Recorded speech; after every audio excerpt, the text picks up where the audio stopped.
at what point and how do you start to gather yourself from the space of complete depression, grief, despair, and start to make a plan B? It was tough. I was depressed. I was in a very dark place for a while, and then I couldn't escape it. So it wasn't just the NBA. It's that became my identity. That became who I was. And then when it's gone so suddenly, the questions are, well, who am I now? Who am I without this basketball? Who do I have any value to the world? That's a real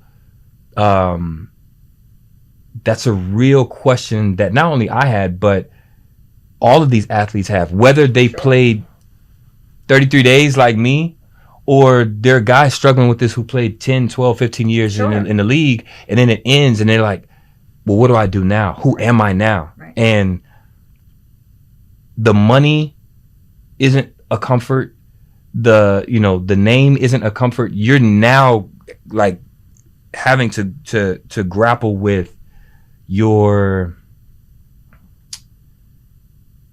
the mortality of your identity. Sure. You know what I'm saying? And so that's why they say like athletes die two deaths. It's like you're going to die one time with just whoever you were, whoever you thought you were for a period of your life.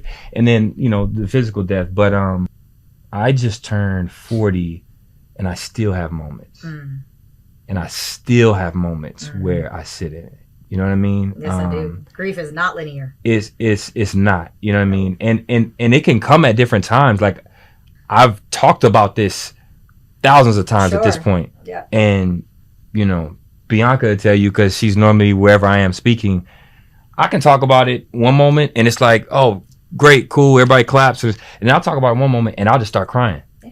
And I'm like, man, where did that come from? Like, that's been years ago. Why am I? But it really is. And